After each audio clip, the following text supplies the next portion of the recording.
आउज़ु बिल्लाहि मिनश शैतानिर रजीम बिस्मिल्लाहिर्रहमानिर्रहीम। Royal you TV की तरफ से अस्सलाम वालेकुम।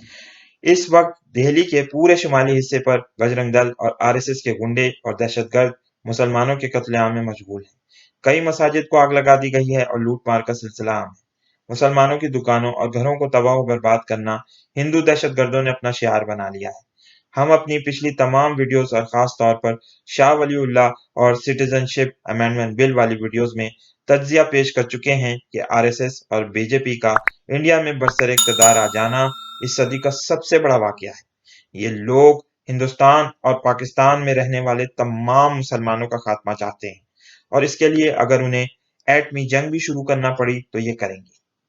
सिटीजनशिप अमेंडमेंट बिल के पेश किए जाने के बाद हमने कहा था कि ये हिंदू राज की तरफ पहला कदम है। ये तमाम सिलसिला बाबरी मस्जिद की शहादत के बाद एक सोचे समझे लिखे हुए स्क्रिप्ट की तरह आगे बढ़ रहा है। डोनाल्ड ट्रंप की आमद के वक्त शुरू होने वाले फसादात की टाइमिंग बहुत सोच समझ कर की गई थी।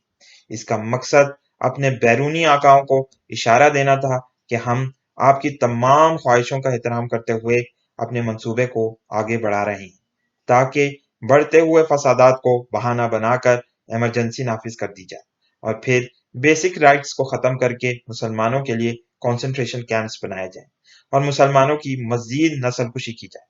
मगर हिंदुस्तानी हुक्मरान याद रखें कि अफगानिस्तान में होने वाली हालिया तब्दीलियां एक दफा फिर अहमद शाह अब्दाली की तारीख को दोहराएंगी और फिर हिंदुस्तानी हुक्मरानों को जंजीरों में बांध कर कैद किया जाएगा। हमीद। यहाँ इस मौके पर दिल्ली में होने वाले बड़े बड़े वाकयात और लूट मार के हादसात का जिक्र तारीख के तनाजुर में बयान करना दिलचस्पी से खाली ना होगा। नादिर शाह दुर्रानी ने सन 1739 में हिंदुस्तान पर हमला किया और जंग करनाल में मोहम्मद शाह रंगीला की अफवाज को शिकस्त देने के बाद दिल्ली में बेतहाशा लूटमार और कत्लो गारत की। इस कत्लो गारत का आगाज दरहकीकत दिल्ली की फतह के बाद नादिर शाह दुर्रानी पर नाकाम कातलाना हमले से हुआ। सुबह 9 बजे से दोपहर 3 बजे तक जारी रहने वाले कत्लेआम में हलाकतों की तादाद मुख्तलिफ मौरखीन ने मुख्तलिफ बताई है, मगर एक अंदाजे के मुताबिक 8,000 से लेकर 3 लाख लोग इस 6 घंटे के कत्लेआम में मारे गए थे। अनगिनत इंसानी जानें लेने के बाद नादिर शाह दुर्रानी ने जर्रो जवाहर इकट्ठे करने पर मुकम्मल तवज्जो मरकूज कर दी थी। इसी दौरान इसने तख्ते ताऊस, कोहिनूर हीरा और दरियाए नूर हीरे को अपने कब्जे में ले लिया और वापस इस तमाम दौलत को लेकर ईरान रवाना हो गया। ऐसे जर्रो जवाहरात आज भी ईरान के मुख्तलिफ म्यूजियम्स में पाए जाते हैं, जिनका असली वतन दरहकीकत हिंदुस्तान है।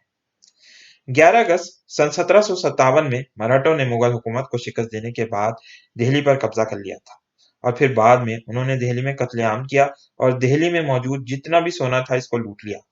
यहाँ तक कि शाही किला और शाही मस्जिद के गुंबदों पर मौजूद सोने के पत्थरों को भी मराठों ने उखाड़ लिया और अपने साथ ले गए थे।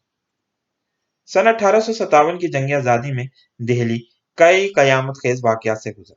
11 मई सन 1857 को मेरठ की बागी फौज दिल्ली में दाखिल हुई और अंग्रेजों का कत्लेआम शुरू किया। इस दिन से 14 सितंबर सन 1857 तक बागियों ने अंग्रेजों पर बेतहाशा जुल्म ढाए और फिर जब अंग्रेजों ने 19 सितंबर सन 1857 में दिल्ली को फतह कर लिया तो मुसलमानों पर वो आफत आई जिसको बयान करना और आंसू बहाने के बगैर सुन लेना आसान नहीं। दिल्ली हमेशा से हिंदुस्तान के मुसलमानों के सर का झूमर रहा है और दुनिया की कोई ताकत इस झूमर को मुसलमानों से नहीं छीन सकती। मेजर हडसन ने मुगल बादशाह बहादुर शाह जफर के दोनों बेटों को धोखा देकर कत्ल करवाया और इनके बेटों के सर बाद में इनके सामने पेश किए गए थे।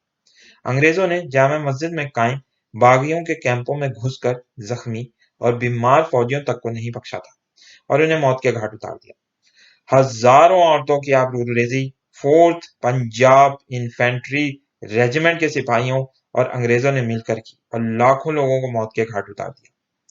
सन 1947 में पार्टीशन के वक्त भी दिल्ली में हिंदू मुस्लिम फसादात में कई बेगुनाह लोगों की जानें गई थी। सन 1984 में सिख लोगों को बाकायदा प्लानिंग के तहत दिल्ली में चुन चुन कर निशाना बनाया गया। इसकी एक बहुत बड़ी वजह खालिस्तान तहरीक का रिवाइवल था। एक गैर जानिबदार अंदाजे के मुताबिक पंजाब और दिल्ली में मारे जाने वाले लोगों की तादाद 8 से 17,000 के दरमियान थी। बाद में लातादाद इंक्वायरीज हुई मगर इस कत्लेआम के जिम्मेदारों को कोई सजा नहीं मिली और वो आज भी आजाद घूम रहे हैं। अलगर्ज ये कि हिंदुस्तानी हुकूमत और इनके आकाओं की हमेशा से ये ख्वाहिश रही है कि दिल्ली से मुसलमानों और इनकी कायम की गई निशानियों को खत्म कर दिया जाए, मगर हमारा ईमान है कि ये निशानियां ता कयामत कायम रहेंगी और इनके नामो निशान मिटाने की ख्वाहिश रखने वाले खुद मिट जाएंगे। इस वीडियो को लाइक कीजिए, शेयर कीजिए, दोस्तों के साथ डिस्कस कीजिए। बहुत बहुत शुक्रिया। अस्सलाम वालेकुम और अल्लाह हाफिज।